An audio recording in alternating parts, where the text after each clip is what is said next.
안녕하세요. 매일 남몰래 사연을 듣기만 하다가 저에게도 참 남들에게 말 못한 사연이 하나 있어 수줍게 글을 올려봅니다. 그때만 생각하면 제가 진짜 귀신이라도 씌었나 싶을 정도로 기이한 일이 아닐 수 없네요. 그럼 제가 속에 꽁꽁 숨겨놓았던 그때 이야기를 시작해 보도록 하겠습니다. 저는 현재 40대이지만 그 당시에는 30대 초중반이었네요. 어릴 때부터 기독교 집안에서 자란 터라 종교 강요를 당하며 살아왔습니다. 할아버지께서 목사님이셨던 터라 온 가족이 꼭 주말에는 예배를 드리러 교회에 가야 했어요. 어릴 때야 친구들 만나는 게 즐거워서 교회 가는 거에 불만이 없었지만 조금 크고 나니 왜 교회에 다녀야 하는지 이해가 잘 안 가더라고요. 중학생이 된 이후부터는 하늘에 신이 도대체 어디에 있다는 건지, 신이 있다면 왜 제 시험 성적은 바닥을 치는지 의아하고요. 그러다 할아버지가 돌아가시게 된 이후로 저는 교회 근처에도 가지 않게 되었습니다. 저는 무교나 다름없다 생각하면서 지냈어요. 고등학교, 대학교 전부 무사히 잘 졸업하고 나서도 매주 교회에 나가는 부모님을 보고 좀 이해하기 힘들다 싶기도 했지만 저에게 종교 강요를 예전처럼 하지 않으니 그런가 보다 했습니다. 그러다 취업을 하게 되었고 신입사원이라는 직함을 달고 저는 정말 열심히 일을 했어요. 신입이니 모르는 거 투성이었죠. 그럴 때마다 제 옆자리에 앉은 사수님이 저에겐 신이나 다름없었습니다. 제가 틀리는 부분 하나하나를 친절하게 설명해 주시면서 가르쳐 주셨거든요. 분명 같은 부분에서 실수가 나면 화를 내기 마련인데 정말 무슨 부처님처럼 다시 한번 설명을 해주셨어요. 제가 일에 대한 이해도가 생길 때까지 한 번도 짜증내지 않고요. 사회 초년생이고 나이도 어리다 보니 그때는 어리숙한 저에게 하늘 같은 사수님이 참 듬직하고 멋있어 보이더라고요. 물론 지금처럼 때 묻은 나이였다면 사수고 나발이고 사내 연애에 대한 감정이 싹트지 않았을 테지만요. 그때 저는 제 사수보다 멋있는 남자를 본 적이 없었습니다. 괜히 커피를 사다 놓기도 하고 사탕 같은 간식거리를 하나씩 쥐어드리면서 말도 붙여보고요. 서툴게나마 제 호감을 표시하기도 했었죠. 그럴 때마다 사수님께서는 부담스러워하지 않고 받아주셨어요. 저는 용기를 내서 고백을 했고 사수님 또한 제 마음과 같았는지 저를 받아주셨습니다. 저희는 주변 사람들의 응원을 받아가며 사랑을 키웠고 결국 결혼까지 꼴이 나게 되었습니다. 프로포즈 받은 날은 정말 아직도 선명하게 기억이 나네요. 품에 안기지도 않을 만큼 큰 꽃다발과 하늘로 향해 올라가는 풍선들 사이에서 웨딩 반지를 받게 되었을 때 감정을 채 느끼기도 전에 눈물이 흐르더라고요. 얼마나 감동적이었는지 모르겠어요. 그렇게 예비 남편과 저는 평생을 약속했고 제일 떨렸던 시어머니와의 첫 만남을 하게 되었습니다. 결혼을 약속한 사이이기 때문에 잘 보이려고 얼마나 애썼는지 모르겠어요. 어른들이 좋아한다는 투피스 정장에 한우 세트를 사들고 시댁에 방문을 했고 인사를 드리게 되었습니다. 그런데 약간 느낌이 이상했어요. 그냥 형식적인 자리라고 생각했는데 저에게 너무 많은 질문을 하시더라고요. 약간 취조당하는 느낌이 들 정도로 말이에요. 저는 솔직히 그런 분위기에 너무나도 당황했고 남편 될 사람은 익숙하다는 듯 행동했습니다. 질문이라고는 별거 없긴 했었지만 이런 것까지 물어본다고 싶은 것들도 꽤 많았어요. 그래서 나이가 어떻게 된다고? 1980년 몇 월 며칠? 태어난 시간은 알아? 어렸을 때 어디 살았니? 이름에 들어가는 한자 획수가 몇 개인지 알고 있어? 태어날 때 처음 입었던 옷 색깔은 알고 있니? 얘, 손 좀 내봐라. 네 손금 좀 보자. 호구조사로 시작된 질문은 점점 산으로 가는 것 같은 느낌을 받게 했습니다. 저는 제가 다 알지도 못할 질문들이 이어지자 너무나도 당황했고요. 나중에는 저에게 처음 앞니가 빠진 날짜가 언제인지 물어보시더라고요. 아니 세상에, 자기 앞니가 빠진 나이도 기억이 가물가물한데 날짜까지 기억이 날 리가 있나요? 제가 도저히 생각이 안 난다고 얼버무리니 인생사가 얼마나 중요한 건데 제 앞니 빠진 날짜도 모르냐고 타박을 하시더라고요.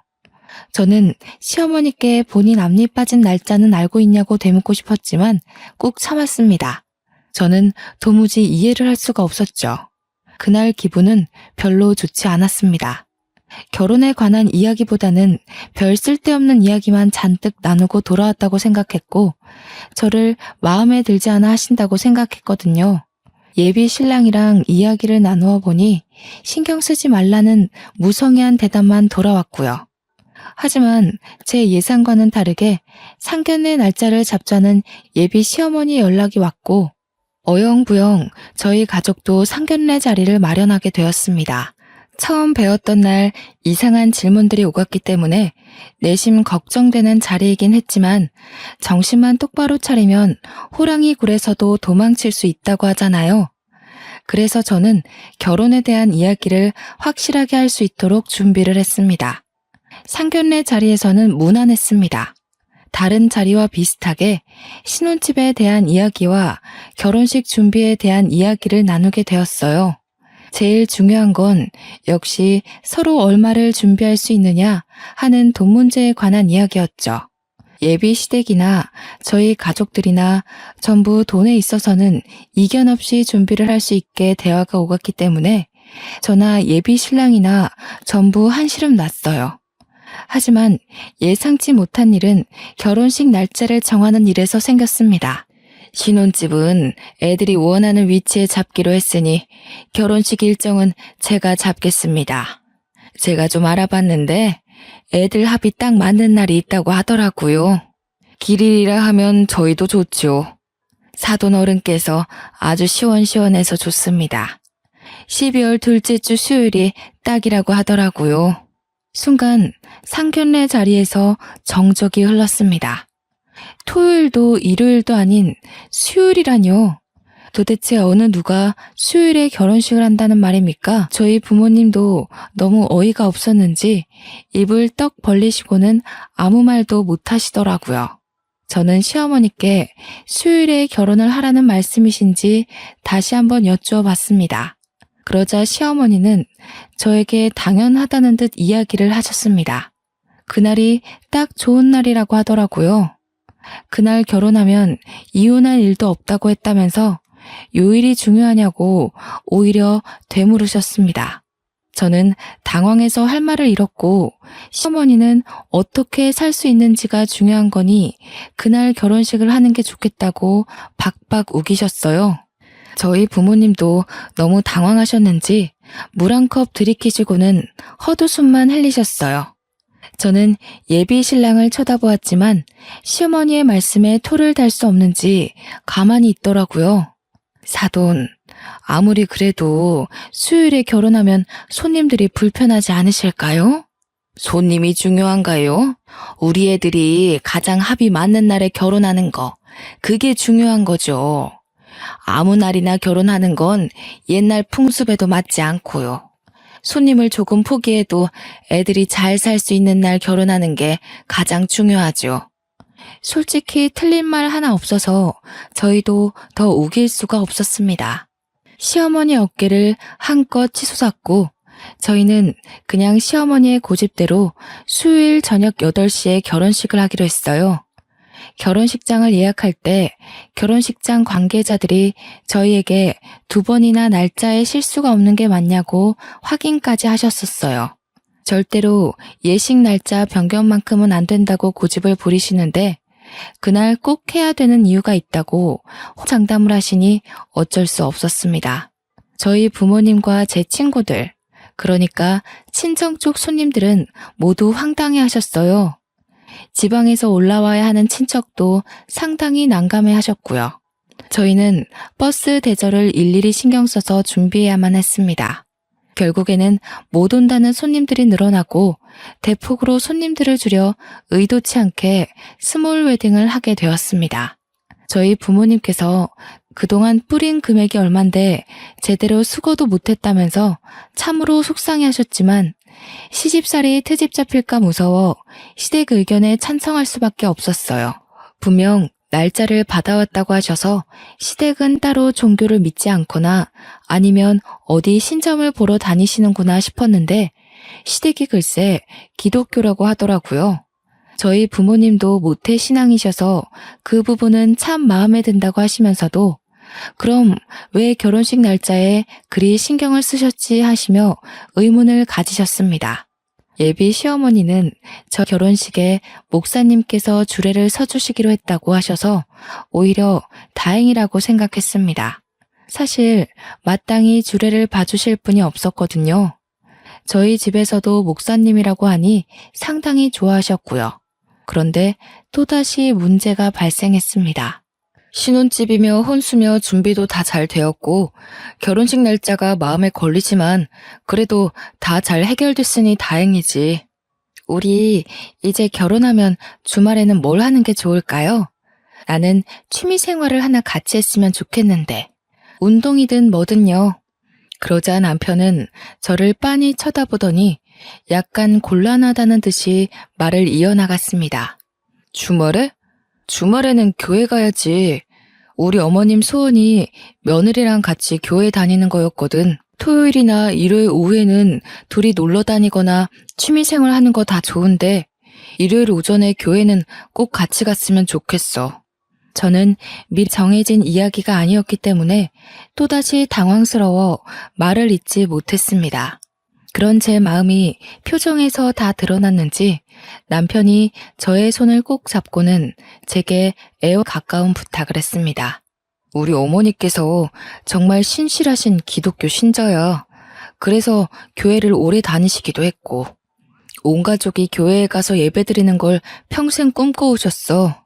며느리가 생기면 같이 손잡고 예배 보고 밥도 먹고 하고 싶다고 하셨고 내가 나머지 시간에 당신이 스트레스 받지 않도록 잘할게. 그러니까 일요일 오전만큼은 교회에 같이 다녀줬으면 좋겠어. 대신 제사도 없고 별다른 가족 행사로 귀찮게 하지 않을 테니 그 부분은 안심하라고 했어요. 인터넷에서 보면 제사 지내는 걸로 상당히 많은 트러블이 생기잖아요. 그런데 제사가 없다고 하니까 교회 정도야 나가도 되겠다 싶더라고요. 한평생 소원이라고 하셨다는데 못 들어줄 이유가 없다고 생각했고요. 그렇게 결혼하고 처음으로 교회에 간 순간 저는 많이 당황스러웠어요. 저희 부모님과 어렸을 때 다녔던 교회의 모습과는 많이 달랐습니다. 뭔가 분위기가 목사님 위주로 돌아가는 것 같았어요. 신도들이 전부 목사님의 말에 엎드려 절을 하는 듯한 분위기였거든요. 너무나도 생소한 분위기였지만 시어머니는 제가 교회에 나왔다는 이유로 너무나도 저를 예뻐해 주셨습니다. 신도들에게도 제 자랑을 얼마나 하시던지 쥐구멍에 숨고 싶은 심정이었어요. 며느리가 시키지도 않았는데 같이 교회를 다니겠다고 했다면서 자랑을 하시는데 제가 그런 말을 한 적도 없는데 나서서 설레발을 치시니 좀 부끄럽더라고요. 어머님께서 이렇게나 좋아하시니 일요일이 기다려지더라고요. 저와 남편은 시댁에서 저를 예뻐해 주시니 당연히 더욱더 사이가 좋아졌어요. 저희의 신혼생활을 방해하는 게 아무것도 없었거든요. 자녀 계획을 일찌감치 세웠던 터라 얼른 저희에게 이세가 찾아오기만을 손꼽아 기다렸습니다. 물론 친정도 시댁도 손주를 얼른 보고 싶어 하셨고요. 당연히 빨리 아이를 키우고 노후를 즐기자는 마음으로 이세 계획을 했기에 피임 같은 건 하지 않았습니다. 나이도 많은 편은 아니니 아이가 일찍 찾아와 줄 것 같았고요. 그렇게 신혼생활이 3개월쯤 지났을 때 시어머니는 대뜸 저에게 좋은 소식은 없냐면서 전화를 하셨습니다. 아이 말씀이시죠? 천천히 마음 먹으면 찾아올 거라고 생각하고 기다리고 있어요. 아직 나이도 많은 편은 아니라서 금방 생기지 않을까요? 그래, 알아서들 잘하겠지. 다름이 아니라 너 앞으로는 속옷을 흰색만 입어라. 네? 그게 무슨 말씀이세요? 일단 너랑 빨간색은 절대 상극이라고 하니까 속옷은 물론이고 옷도 빨간 옷 절대 입지 말고 내가 하는 말 하나하나 새겨 듣는 게 좋을 거야. 제가 화려한 속옷을 즐겨 입는 건 아니었지만 아무리 그래도 며느리한테 속옷 색깔까지 지정해주는 시어머니는 없지 않나요? 그날 저녁 남편에게 시어머니께서 이런 전화를 하셨다고 말을 했어요. 여보, 오늘 어머님께서 갑자기 전화하셔서는 나보고 흰색 속옷만 입으라고 하시는 거 있지? 그래? 엄마가 또 어디서 이상한 소리를 듣고 왔나? 아니, 시댁 식구 전부 교회 다닌다면서 그렇게 전보로 다니셔도 되나? 남편은 점이라니 무슨 소리냐며 저에게 되물었어요. 저는 제 생각을 아무렇지 않게 이야기를 했습니다. 그렇잖아. 결혼식도 무조건 수요일에 해야 된다고 하시고 속옷도 절대로 흰색만 입으라고 하시고 나보고 빨간색이 상극이니까 옷도 같은 건 절대 입지 말라고 하시던데. 엄마가 전보로 다닐 사람이 아닌데. 절대 우리 엄마 앞에서 그런 이야기 하지 마. 모태신앙으로 버텨오신 분이라 점이니 무당이니 그런 소리 하면 화 엄청 내실 거야. 저는 대충 알겠다고 대답하고 넘어갔습니다. 모태신앙이라면서 전보로 다니는 시어머니도 이해가 안 갔지만 남편 또한 저런 소리를 들었다는데 시큰둥한 반응이라 이해가 가질 않았어요. 그렇게 또 바쁜 한 주가 지나가고 시어머니와 함께 예배를 드리고 시댁에서 밥이나 먹자고 하길래 따라갔습니다. 화장실이 가고 싶어서 시아버지와 남편이 잠시 밖으로 담배 피러 간 사이에 화장실에 들어가 변기에 앉아 있는데 갑자기 문이 덜컥덜컥 하더라고요. 어머님이 급하신가 싶어서 저 화장실에 있다고 소리를 쳤는데 갑자기 문이 확 열렸어요. 아, 어머니, 저 있다니까요. 제가 너무 놀라서 급하게 가릴 부분만 가리고 어머님께 소리를 쳤는데 저를 빤히 보더니 갑자기 화를 내시더라고요. 저는 놀래서 어머님을 밀어내고 화장실 문을 다시 잠갔어요. 아까도 분명 잠갔는데 어머님 손에 열쇠가 있는 걸 봐서는 억지로 문을 여신 것 같았습니다. 놀란 가슴을 가라앉히고 나와서 어머님께 저도 화가 나서 소리를 쳤습니다. 어머님, 제가 있다고 했는데 그렇게 문을 여시면 어떡해요? 예, 너 내가 뭘 했어? 절대로 흰색 속옷만 입어야 한다고 했지.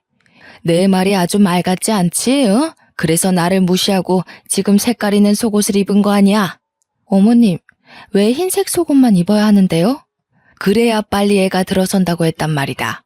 도대체 누가요? 어머님, 혹시 점 보러 다니셔요? 얘가 아주 큰일 날 소리를.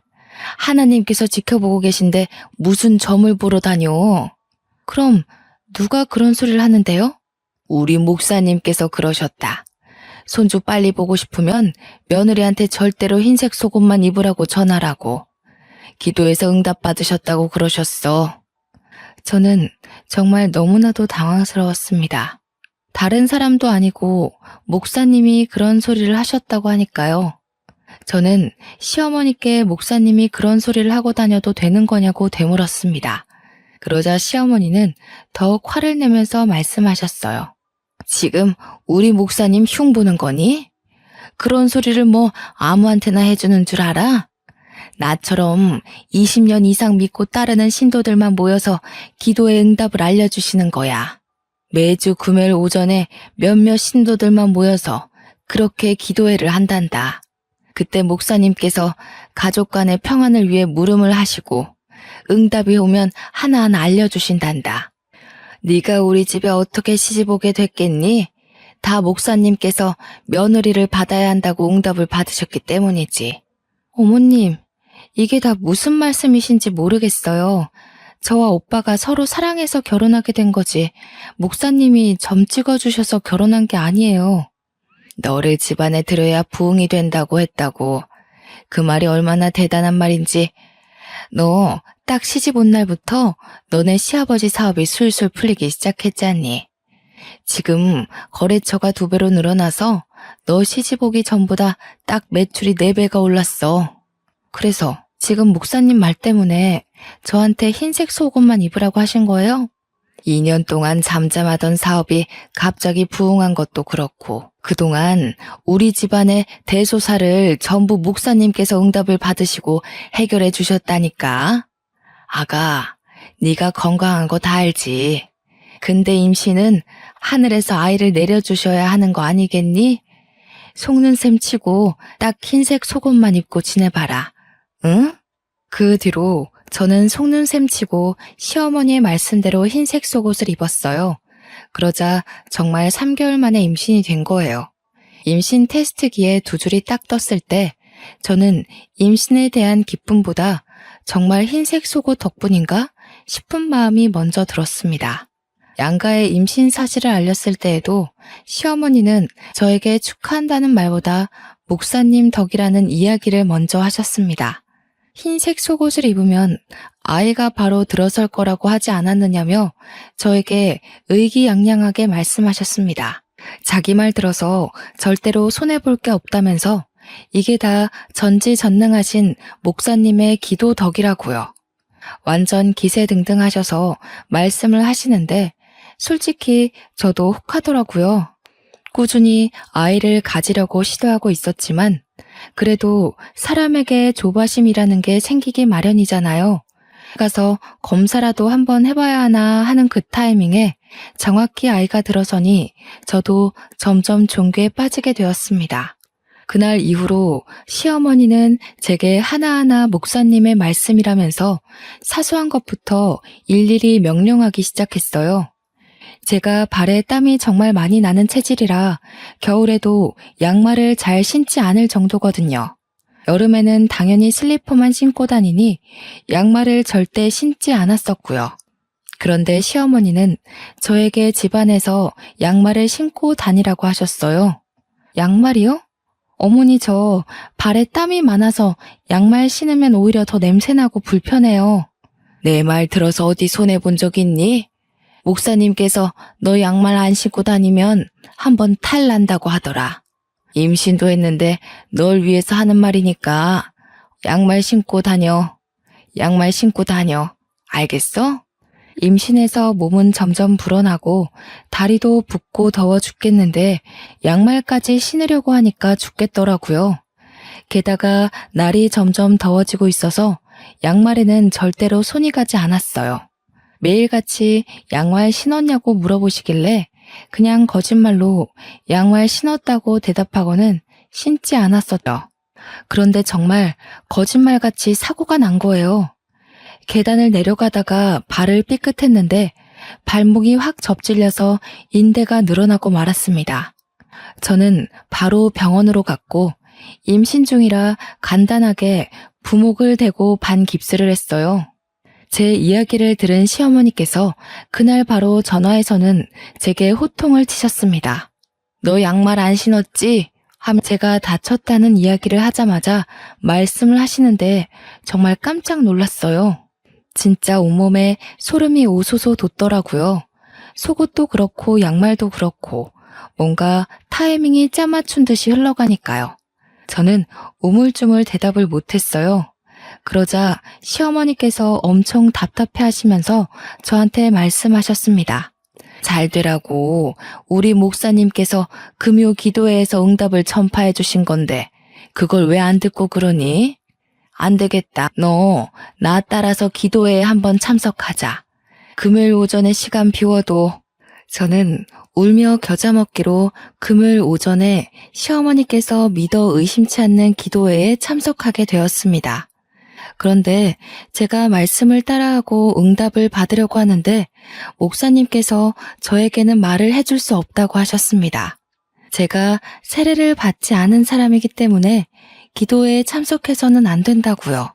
정 참석하고 싶으면 세례를 받고 오라며 정중하게 저를 내보내셨어요. 저는 기도회 중간에 밖으로 나오게 되었고 시어머니께 세례받는 법을 여쭈어 보니 무슨 물속에 들어가서 세례를 받는다고 하더라고요. 제가 근데 맥주병이기도 하고 어릴 때 계곡에서 놀다가 물에 빠진 이후로 물 공포증이 있어서 절대로 물에 들어가지 않거든요. 욕조에 물 받아서 씻는 것도 가슴이 벌벌 떨려서 절대 하지 않고요. 그래서 저는 그냥 세례 안 받겠다고 시어머니나 실컷 기도하시고 말씀 들으시라고 했죠. 그러니 바로 돌변하셔서는 언제는 간이고 쓸개고 빼줄 것처럼 기도에 참석해보겠다고 하더니 이제 와서 말 바꾸는 거냐고 화내더라고요. 어머님, 저 진짜 물 공포증 있어서 절대 물에 못 들어가요. 물속에 둥둥 떠서 기도를 받아야 한다는 게 저한테는 얼마나 공포스러운 일인데요. 게다가 저 물에 뜨지도 않아요. 우리 교회 신도들 중에 물 공포증 있는 사람들도 다 목사님의 말씀의 힘으로 이겨냈어. 우리 며느리가 그 정도도 못할 거라고는 믿고 싶지 않구나. 저 임신 중이잖아요. 혹시라도 잘못되면 어떡해요? 제가 임신 중이라는 핑계를 대자 시어머니도 저에게 더 이상은 강요하지 않으셨어요. 만약 임신이 아니었다면 그대로 머리채 잡혀 끌려갔을 수도 있겠구나 싶더라고요. 어영부영 세례를 잘 피하자 그 뒤로 금요일 오전 기도회에 같이 가자는 말씀은 안 하시더라고요. 솔직히 한시름 났죠. 그런데 그날 이후로 계속해서 목사님의 말씀이라면서 제 살림 하나하나에 간섭을 하시는 거예요.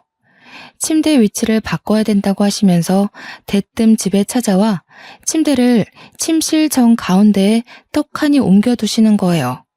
저는 침대가 너무 어정쩡한 위치에 있어서 이건 아니다 싶었습니다.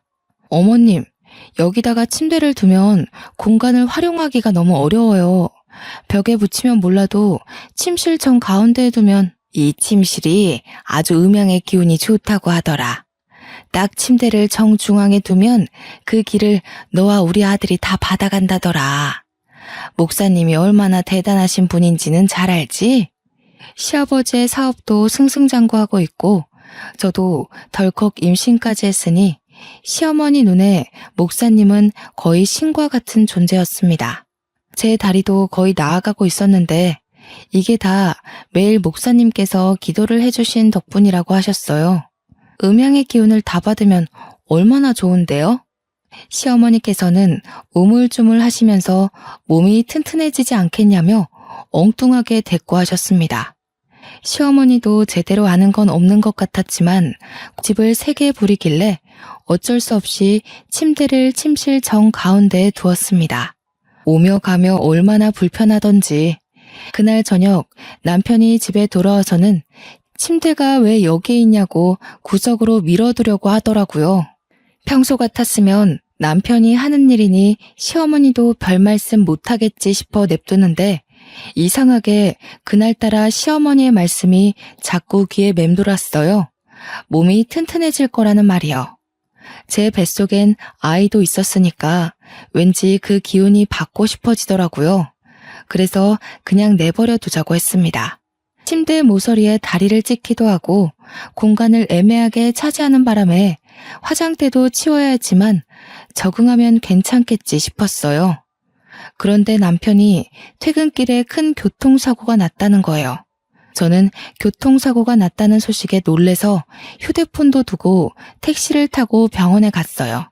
그런데 우리 남편이 응급실 침상도 아닌 의자에 멀뚱멀뚱 앉아 있더라고요. 저는 너무 놀래서 막 달려가 남편의 이곳저곳을 살펴보았습니다. 너 다친 데가 하나도 없어. 차는 거의 폐차 지경이라면서 다친 데가 어떻게 없어. CT랑 MRI 같은 것도 다 촬영해 봤어? 아니, 그걸 촬영할 필요도 없을 거래. 의사가 와서 이곳저곳 다 보더니 아무런 이상이 없다네. 레카 차량 기사가 에어백이 잘 터져서 아무 문제 없는 것 같다고 하긴 했는데 차량이 전부 흡수했다고. 저는 그때 갑자기 시어머니께서 침대를 정중앙에 두면 몸이 튼튼해진다고 했던 그 말이 떠올랐어요. 팔에 소름이 오소소 돋으면서 그때부터 정말 절실하게 시어머니의 말씀을 믿게 되었습니다. 누구보다 열심히 교회에 나가서 봉사를 하고 목사님의 말씀 하나하나를 귀 기울여 듣게 되었어요. 시어머니는 그때부터 저에게 과한 것들을 요구하기 시작했지만 저는 군소리 없이 전부 따르게 되었습니다.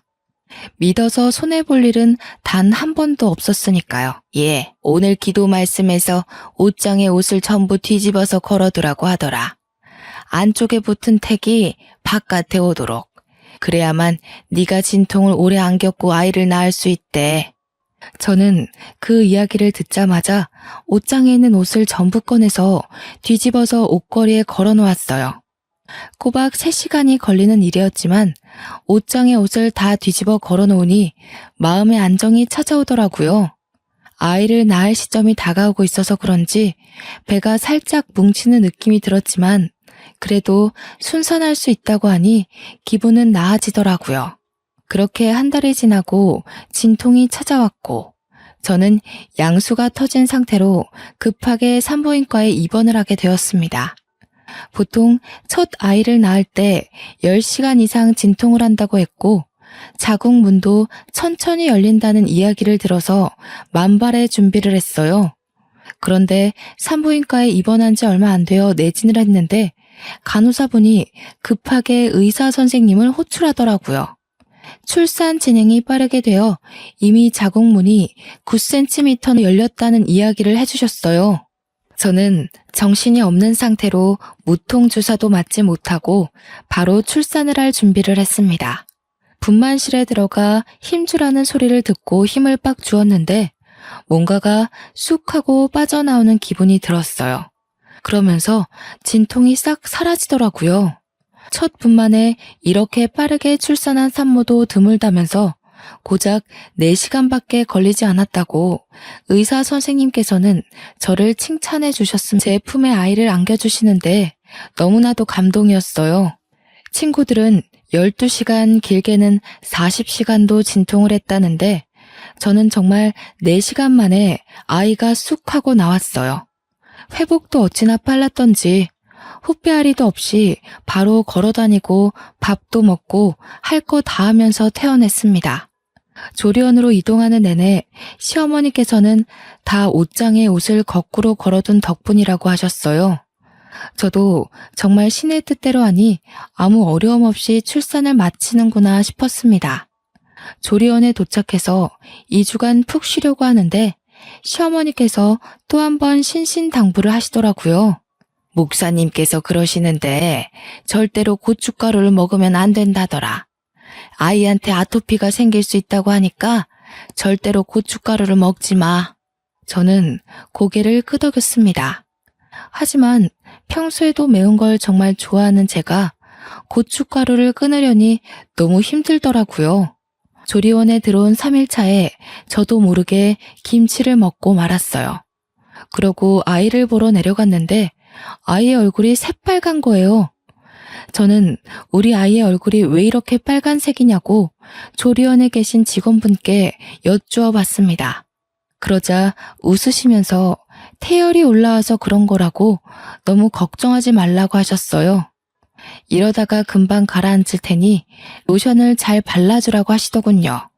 하지만 저는 찝찝한 마음에 그때부터 다시 김치는 쳐다도 보지 않고 고춧가루가 들어간 음식은 손도 대지 않았습니다. 물론 아이에게 로션을 꾸준히 발라주며 보습도 해주었고요. 그러자 3일 만에 다시 아이의 피부가 가라앉더라고요. 고춧가루를 먹어서 정말 태열이 올라왔던 거구나 싶어서 저는 조리원에서 나와서도 절대로 고춧가루가 들어간 음식은 먹지 않았습니다. 그봐, 내가 고춧가루 먹지 말랬지? 지금부터는 가정의 평안을 위해 기도를 꼬박꼬박 해야 해. 그러니까 제일 안 좋다는 오후 4시 44분에 기도를 해야 된다. 기도를 매일요? 아니 어머님, 제가 그렇게까지 해야 되는 거예요? 매일 기도를 드려야 효과가 있지. 4시 44분에 무슨 일이 있어도 기도를 드려야 가정이 깨지지 않고 평안한 거야. 저는 그날부터 시어머니의 말씀대로 오후 4시 44분이 되면 아이가 울던 말던 기도를 10분간 드렸습니다. 하나님께 제 죄를 고하고 용서를 받고 성경을 읽기도 하고요. 그렇게 아이가 태어난 지 50일 정도 지났을 때 친정 부모님께서 아이가 보고 싶다고 하셔서 집으로 초대를 했어요. 그런데 엄마는 저희 집안의 모습을 보고 경악을 금치 못하시더라고요. 얘, 침실 한가운데 왜 침대가 떡하니 있니? 창가 쪽으로 밀어놓지 않고. 저는 음양의 기운이 가장 잘 받는 자리라 거기다 두었다고 대답했습니다. 제 대답에 너무 놀란 친정엄마는 그때부터 집안 구석구석을 살펴보기 시작하셨습니다. 어머니께서는 제게 옷을 왜 다 거꾸로 뒤집어 걸어 놓았느냐고 물어보셨고, 저는 아무렇지 않게 그렇게 해야지만 아이를 순산할 수 있다고 했다고 대답했고요. 그 덕에 4시간 만에 순산하지 않았느냐고 덧붙였더니 어머니의 표정이 점점 굳어지셨어요. 그 뒤엔 냉장고를 열어 고춧가루가 든 음식이 하나도 없다며 무슨 맛으로 이 반찬을 먹냐고 하셨고, 저는 하나님의 뜻이라고 말씀드렸습니다. 고춧가루가 든 음식을 먹었다가 아이에게 태열이 올라 고생했다고요. 어머니께서는 저에게 무슨 사이비 종교에 빠진 거냐며 아버지께 제가 미친 것 같다고 말씀하시더라고요. 이게 다 시어머님이 다니시는 교회 목사님께서 알려주신 거예요. 양말 안 신고 다녔다가 발목 다치고 나서 얼마나 후회를 했는지. 거기다가 그 말 하나하나 들었더니 시댁 사업도 잘 되고 남편 교통사고 때도 아무 문제 없고. 고춧가루를 먹어서 태열이 오른 게 아니라 원래 신생아들은 그래. 태열이 올랐다가 가라앉고 그러는 거지. 모든 아이들이 그런 거야. 모든 아이들이 그런 거야. 그리고 애초에 임신했을 때부터 너 골반이 넓고 걷기 운동을 자주 해서 순산할 거라고 했었잖아. 물론 4시간 만에 낳은 건 빠르긴 했지만 그게 어떻게 옷을 뒤집어 걸어놓은 덕이겠니? 이서방 교통사고도 그래. 차가 충격을 다 흡수해서 이서방이 멀쩡한 거라고 했다며? 엄마, 지금 몇 시야? 나 기도해야 돼. 오후 4시 44분이 딱 되자 알람이 울리기 시작했고, 저는 옆에서 잔소리를 하시는 어머니의 말씀을 무시하고 드리기 시작했습니다.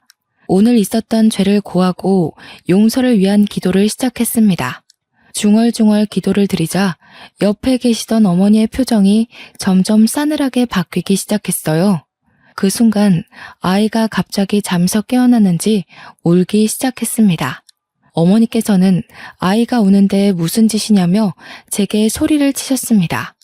하지만 저는 어머니의 말씀이 들리지 않는 척 무시를 하고 찬송가를 꺼내어 찬송을 부르기 시작했습니다. 그러자 더 이상 참을 수 없었는지 어머니께서 제 뺨을 짝소리나게 치시는 거예요. 저는 얼얼해진 뺨을 붙잡고 놀래서 어머니를 바라보았습니다. 이 미친 기집애가 어디 사이비에 빠져가지고 지금 애가 우는데 이런 짓을 하고 있어. 이렇게 안 하면 우리 가정의 평안이 사라진다고요. 네 외할아버지가 목사님인 건 잊어버렸니? 언제 외할아버지가 이런 짓 하신 적이 있어? 사람이 시간의 순리대로 살고 일이 생겨도 다 각자의 능력으로 해결하는 거지. 말도 안 되는 사이비 목사 말에 빠져가지고는. 외할아버지 이야기가 어머니의 입에서 탁 터지자마자 정말 머리 한 대 얻어맞은 것 마냥 정신이 들더라고요. 생각해보니 어머니의 말씀도 틀린 게 하나도 없는 거예요. 아이를 가지려고 피임을 하지 않았으니 흰색 속옷을 입던 말던 임신은 당연한 거였고, 계단에서 내려오다가 다리를 접질렸던 것도 제가 급한 마음에 서둘러서 슬리퍼 신고 내려가다가 턱에 걸려 접질린 거였고요. 너무 당연하게 일어날 수 있었던 일이었는데 그동안 시어머니의 말씀만 믿고 다 그런 줄 알았던 거였어요. 시아버지의 사업도 그동안 탄탄한 기반을 가지고 운영하셨으니 거래처가 늘고 매출이 늘어나는 것도 당연한 거였고요. 음양의 기운을 받아 남편이 튼튼해져서 사고를 당했어도 다친 데 하나 없었던 것도 그냥 운이 좋아서였던 거였고요. 아이의 태열도 정말 흔하게 발생하는 일이었는데 제가 왜 고춧가루 든 음식을 먹지 않고 버텨냈는지, 갑자기 정신이 들고 나니까 이딴 기도가 무슨 소용이 있나 싶더라고요. 어머니께서는 씩씩거리면서 저희 아버지와 함께 저를 말리고 있었고, 아이는 울음을 그칠 줄 몰랐습니다. 멍했던 정신이 돌아오자 우는 아이가 걱정되어 바로 안아주었어요.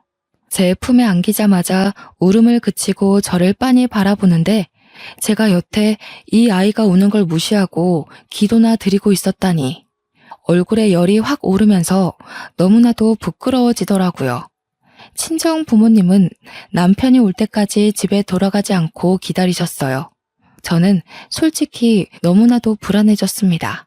남편이 퇴근하고 오자마자 어머니께서 남편에게 화를 막 내기 시작하는데 정말 무섭더라고요. 이서방, 자네 정신이 있는 건가 없는 건가? 어디 사이비에 빠져서는 우리 딸한테 가스라이팅 하는 게야? 지금 집안 꼴이 전부 말이나 된다고 생각해?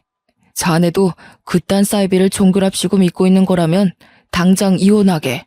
이혼이라는 말이 나오자마자 남편은 사색이 되어 친정 부모님에게 무릎을 꿇고 빌었습니다. 절대 아니라면서 본인은 그런 종교를 믿지도 않고 쳐다도 보지 않는다고요. 시어머니께도 자기가 말씀드려서 절대로 우리 가족에게 강요할 수 없도록 조치를 취하겠다고 말했어요. 그래도 저희 부모님은 쉽게 그 말을 믿지 않았습니다. 2년 동안이나 이렇게 살아왔는데 이제 와서 쉽게 그 습관이 바뀌겠냐고 하셨어요. 절대로 용서를 할 수 없을 것 같다면서 이혼을 계속 말씀하셨습니다. 남편은 한 번만 믿어달라고 빌고 또 빌었습니다. 딱 한 번만 믿어주시면 그 이후부터는 절대 이런 일이 없다는 걸 보여드릴 수 있다고요. 본인이 스스로 증명하겠다고 약속했습니다. 그러더니 남편이 바로 시어머니께 전화를 걸었습니다. 엄마, 이제 더 이상 우리 와이프에게 종교 강요하지 마세요. 자꾸 이러시면 영 끊고 살 생각이니 절대로 일요일에 교회 가자고 부르지도 마시고요. 시어머니의 당황하신 목소리가 전화기 너머로 들려오긴 했지만 남편은 전화를 뚝 끊어버리셨습니다. 친정 어머니는 제 머리에 꽂힌 보라색 머리핀을 보더니 이것도 시어머니가 시킨 짓이냐며 머리핀을 휙 던지시더라고요. 그 순간 시어머니께서 제게 전화를 하신 건지 제 전화기가 울렸습니다. 저보다 한 발 빠르게 저희 어머니께서 그 전화를 받으셨고요. 예, 너 머리핀 안 꽂았니? 우리 아들이 나한테 왜 이래? 다 너 때문에 멀어진 거잖아. 사돈 어른, 무슨 개소리를 하시는 겁니까? 그딴 사이비에 빠져서 우리 딸을 어떻게 만든 겁니까? 믿고 싶으시면 혼자 믿으세요. 그쪽 목사가 아들 이혼시키고 싶답니까? 아니 그게 무슨... 애들 이혼시키고 싶지 않으면 앞으로 우리 딸 그 교회에 데려갈 생각 하지 마세요. 이혼이 정말 제대로 먹혔는지 그 뒤로는 교회 가자는 말 일절 꺼내지도 않고 이것저것 시키시던 일도 그만두시더라고요. 알고 보니 그 사이비가 이혼하면 집안 사람 모두 쫓겨나는 종교였다고 하대요. 이혼만큼은 절대 안 된다고 하니 남편이 초강수를 뒀던 거였어요. 더 이상 시어머니께서 제게 이상한 짓을 요구하는 일은 아직까지도 일절 없고 혹여라도 이혼 이야기가 나올까 무서워 제 눈치까지 보고 계십니다. 저는 친정 식구들과도 절대로 그런 종교에 빠지지 않기로 약속을 했고 지금은 둘째까지 낳아 잘 살고 있는 중입니다. 아마도 저처럼 언제 빠졌는지도 모르게 사이비 종교에 물들고 있는 분들도 분명 있을 거라 생각합니다. 원래 모든 일은 자기가 믿기 나름이라고 생각해요. 저는 현명하게 제 힘으로 스스로 헤쳐나오진 못했지만 다른 분들은 가능할 거라 믿습니다. 시댁에 절대 휘둘리지 말고 며느리들 모두 자기 삶을 찾도록 해요. 제 이야기를 들어주셔서 감사합니다.